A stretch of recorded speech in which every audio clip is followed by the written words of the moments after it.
One day after the event that caused humanity's extinction, there are 63,000 embryos and no human occupants yet. The mother robot, whose main mission is to raise the new human population, is getting ready to raise the first human being after the event. She opens the canisters containing the embryos, takes out the first one, and places it in a gestation chamber. The embryo will gestate into a baby in just 24 hours within the artificial womb. Mother waits patiently, as bombs are heard outside of the facility. Once the fetus has developed into a baby, mother can begin raising the child into a human. The next sequence of the film shows the full developmental stage of the child. Baby is seen taking its first steps, laughing and crying, running around and playing, all under the watchful eye of mother. Baby turns little girl in no time and can be seen making origami animals with mother, dancing ballet, and putting stickers on the robot. One day, the child asks mother why there aren't any more children there, and mother takes her to the embryo room to show her the rest of her siblings. 13,867 days after the event, the repopulation facility now has one occupant. Daughter is already a teenager.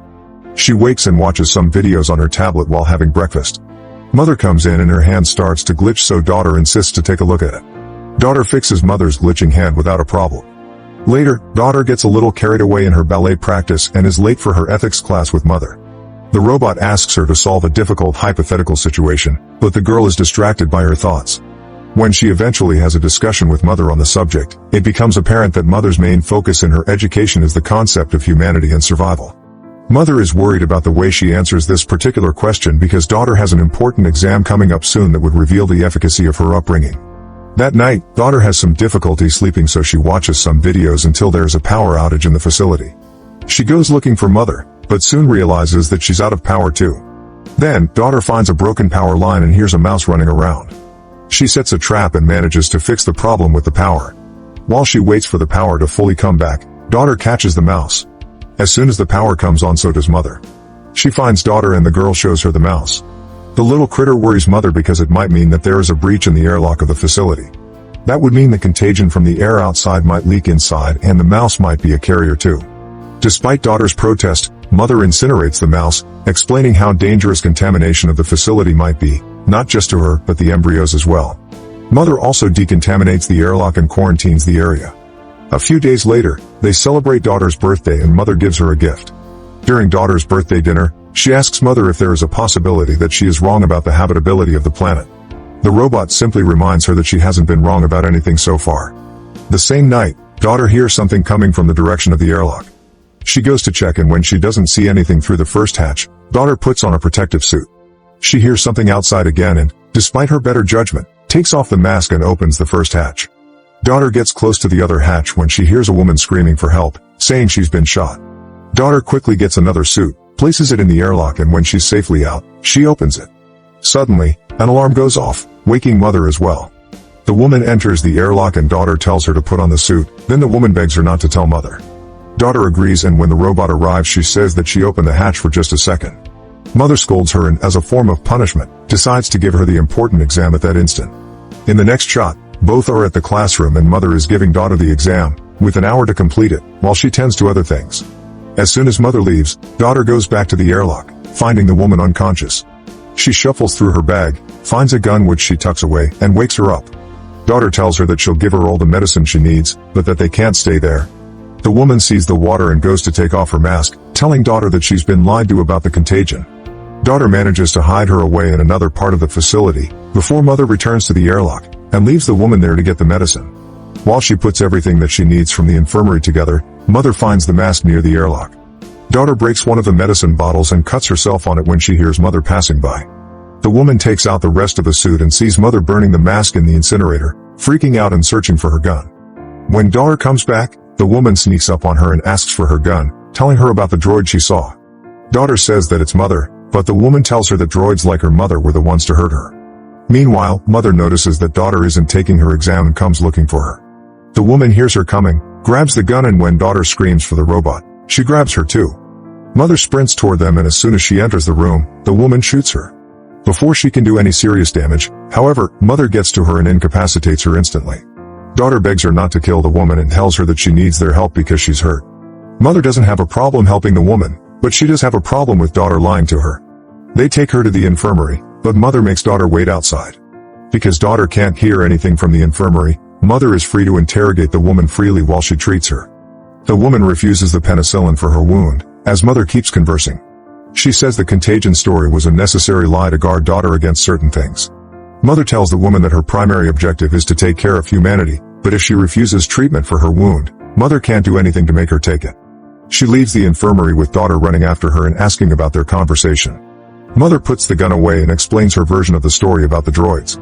She tells daughter why she needed to lie to her to protect her from the dangers outside of the facility. Furthermore, she says that the parameters that govern her are different than those of the droids outside. Daughter has a hard time processing the new information, but still believes mother, who tells her that if the woman would have shot her a few millimeters further, she would have destroyed her CPU. As mother tends to daughter's hand wound, she asks her if the woman mentioned any other survivors which they can help as well with her cooperation. Daughter thinks that the woman might listen to her more than she would mother. Later, she goes through her bag, and among a bunch of trinkets, she finds a book with portraits drawn in it. Daughter flips through the portrait book and finds one particularly interesting. She goes to the infirmary to talk to the woman and asks her about the people. The woman's suspicion of mother can be felt in her conversation with daughter too, thinking that it told her to go through her stuff and question her. She's not wrong, mother did manipulate the girl into doing that. Actually, daughter was just curious about the woman to be susceptible to that manipulation. Daughter stands her ground defending mother, when the woman tells her about all the horrible things that the droids have done. After the talk with the woman, daughter finds mother repairing herself. She apologizes to her for letting the woman in without thinking of the consequences. As always, mother is full of understanding and allows her to ask all the questions about the similarities between her and the other droids. Daughter's questions feel like jabs, but mother still dodges all of them and manages to learn a few things from daughter in return. Lastly, daughter tells mother that the woman is getting worse. They both go to see her and mother tells the woman that she waited too long to take the penicillin, so now she would need to get surgery, or otherwise, her infection will get worse. The woman refuses to let mother touch her and daughter volunteers to perform the surgery instead. Next, daughter can be seen checking the wound and telling mother where the bullet is lodged in the woman's body. She thinks that the best way to pull the bullet out would be to drill in it and take it out that way. However, the woman refuses anesthesia, which would make it insanely painful for her. She can barely even make it through daughter cleaning her wound. The woman turns her head as daughter goes in with the drill, subsequently, calmly performing the procedure and taking out the bullet. After that, she loses her nerve and vomits. Later, daughter waits for the woman to wake up because she passed out from the pain. When she does, daughter explains that her 4 is a saline solution and calms her a little. She gives the woman some food which she practically devours, and then thanks to the girl for what she did for her. They continue to talk and bond, as mother observes them from afar. The next day, daughter is still in the infirmary next to the woman. The woman is looking through the portraits and daughter sees it as an opportunity to tell her that they can house the survivors in the facility if she shares with them where they are. She trusts the girl, but not the droid, and tells her that whatever she shares about the people, daughter must keep a secret. When the girl agrees, the woman tells her about the camp in the mines where she spent most of her life. Then she tells her that she got to the facility escaping from the droids that killed her stepbrother. She shows daughter his and his wife's portraits in her book and tells her that his parents raised her as their own when she was orphaned. Daughter asks about the portrait of the boy she saw before and the woman tells her that he's about her age. The girl keeps insisting that they should bring the survivors there, but the woman gives her the alternative to join her and the others in the mines where it's safer. Mother interrupts their conversation and tells daughter that the woman needs to rest while she needs to do her exam. As the two of them leave the infirmary, mother tells her that the bullet fired in her chest matches the one daughter extracted from the woman's wound. Droids don't use the same type of gun, so mother implies that another human might have shot the woman, possibly with good reason. Daughter is worried by the information but still doesn't share the woman's secret. The important exam that daughter takes is constructed around psychological and ethical questions, checking her judgment and empathy levels alike. Meanwhile, mother goes through the woman's things and activates a locator that she will return in the bag. The two last aspects of the exam are the physical and medical. Once complete, mother tells daughter that her results are better than ever. As a reward, she lets her pick an embryo from the lot and finally have a sibling as she has always wanted. Mother commends her for being patient over the years and demonstrating great character. Daughter chooses a male embryo and puts it in the gestation chamber, which sets the timer for 24 hours until the baby is fully formed. Mother and daughter have a nice moment together.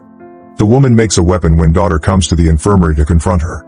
The woman instantly makes her doubt mother's story about the bullet, convincing her to check for herself. So, later that night, daughter takes mother's broken hand and uses it to open the cabinets where the bullets are kept. Making the side-by-side comparison, daughter notices that the bullets are of completely different size and that mother lied to her. While still in the storage room, she finds a drawer with no label on it. Inside, she finds documents labeled for embryo number 2. Daughter checks the embryo containers and realizes that she wasn't the first, but the third child that came out of that lot. The documents state that the subject was a failure, but the child in the photo looks like daughter when she was younger. Daughter also checks the incinerator for human remains and finds a human jawbone between the ash. The document has the subject as aborted. All of this information breaks daughter's world apart, and she goes to talk to the woman again, admitting that she was right about everything. The woman tells daughter that everything she feels is natural and human, unlike mother who feels nothing for her because she can't. That prompts daughter to ask how long it would take them to get to the mines, for she has made up her mind that she will go with her there. However, the girl wants to wait for her brother to gestate fully so she can take him as well. She's not afraid only about leaving him with mother, but the others as well. The woman tells her that they can leave and get help from the people of the mines, though daughter is adamant about taking her brother with her. They will wait for him, then come back for the others later.